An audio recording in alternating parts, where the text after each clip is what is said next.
നന്മയ്ക്കുള്ള പ്രതിഫലം എന്നാണ്. പണ്ടൊരു ഗ്രാമത്തിൽ ഒരമ്മയും 2 പെൺമക്കളും ജീവിച്ചിരുന്നു. മൂത്ത മകളുടെ പേര് റിയ എന്നും രണ്ടാമത്തെ മകളുടെ പേര് സേറ എന്നുമായിരുന്നു. ധാരാളം പണമുണ്ടായിരുന്ന അവർക്ക് ഒന്നിനും ഒരു കുറവും ഉണ്ടായിട്ടില്ല കേട്ടോ. പക്ഷേ റിയ വളരെ അഹങ്കാരിയായിരുന്നു. അമ്മ പലവട്ടം അവളെ ഉപദേശിച്ചിട്ടും യാതൊരു ഫലവും ഉണ്ടായില്ല. എന്നാൽ സേറ സൽസ്വഭാവിയായിരുന്നു.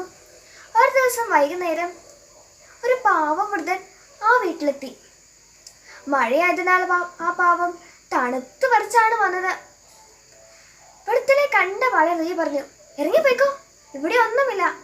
ബഹളം കേട്ട് സേറ അവിടെ എത്തി. വൃദ്ധനെ കണ്ടപ്പോൾ സേറയ്ക്ക് അലിവ് തോന്നി. അവൾ ഉടൻ തന്നെ പോയി ഭക്ഷണം എടുത്തുകൊണ്ട് വന്ന് വൃദ്ധന് കൊടുത്തു. അപ്പോഴേക്കും നേരം ഇരുട്ടി തുടങ്ങിയിരുന്നു. മഴ കോരിച്ചൊരിയുകയാണ്. മോളെ, എനിക്കിന്നിവിടെ കിടക്കാനുള്ള അനുവാദം തരുമോ? വൃദ്ധൻ സേറയോട് ചോദിച്ചു. അവൾ ഉടൻ തന്നെ അവളുടെ അമ്മയുടെ അടുത്ത് പോയി സമ്മതം വാങ്ങി തിരിച്ചു വന്നു. കരുതോളൂ, അമ്മ സമ്മതിച്ചു. രാവിലെ ആയപ്പോൾ റിയയുടെ വഴുക്കുപറിച്ചിൽ കേട്ടാണ് സേറ ഉറക്കമുണർന്നത്. ഹോ, എന്തൊരു നാറ്റേക്കണം അവന്റെ പുതപ്പിന്! ഇതെവിടെ നിന്ന് മാറ്റിക്കേ. സേറ വൃദ്ധൻ കിടന്നിരുന്ന ഭാഗത്തേക്ക് വന്നു. ഒരു കീഴ് പഴകിയ പുതപ്പാണ് അവിടെ കിടന്നിരുന്നത്. ഓ പാവം അപ്പൂപ്പൻ, ഇനി എങ്ങനെ പുതപ്പില്ലാതെ രാത്രികൾ തള്ളി നീക്കും? എന്തായാലും ഈ പുതപ്പ് വാങ്ങാൻ അപ്പൂപ്പൻ തിരിച്ചു വരുമായിരിക്കും. എങ്കിൽ ഇതിനേക്കാൾ നല്ലൊരു പുതപ്പ് കൊടുക്കാം എന്നോർത്തുകൊണ്ട് അവൾ ആ പുതപ്പെടുത്ത് കുടഞ്ഞു. അവൾക്ക് മനസ്സിലായില്ല ഇതൊരു മാന്ത്രിക പുതപ്പാണെന്ന്. അത്ഭുതം!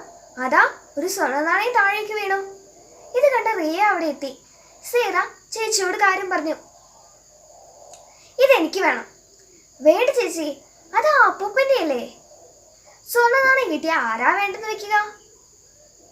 എന്തായാലും ആ അപ്പൂപ്പൻ വരുമ്പോ ഈ പുതപ്പം കൊടുത്തേക്കാം എന്നോർത്തുകൊണ്ട് അവൾ വീണ്ടും കുടഞ്ഞു. അതാ അടുത്തൊരു സ്വർണ്ണനാണയം വീണിരിക്കുന്നു. അപ്പോൾ റിയയ്ക്ക് മനസ്സിലായി ഇതിലെന്തോ മാന്ത്രിക ശക്തി ഉണ്ടെന്ന്. അവൾ അറച്ചറച്ച് സേറയുടെ കയ്യിൽ നിന്ന് ആ പുതപ്പ് വാങ്ങി കുടഞ്ഞു. കഷ്ടം, ഒരു നാണയം പോലും വീണില്ല. റിയയുടെ കയ്യിൽ നിന്ന് സേറ ഒരൽപ്പം കൂടാതെ ആ പുതപ്പെടുത്ത് വാങ്ങി കുടഞ്ഞു. അതാ അടുത്ത സ്വർണ്ണ നാണയം. അപ്പോൾ എവിടെ നിന്നോ ഒരു അശരീരി കേട്ടു. കുട്ടികളെ, നല്ലവർ ഈ പുതപ്പെടുത്ത് കുടഞ്ഞാൽ ഈ പുതപ്പിൽ നിന്ന് സ്വർണ്ണ നാണയം വീഴും. നല്ല കുട്ടികളായി ജീവിക്കാൻ ശ്രമിക്കൂ. എങ്കിൽ ഭാഗ്യം നിങ്ങളെയും തേടി വരും. Thank you.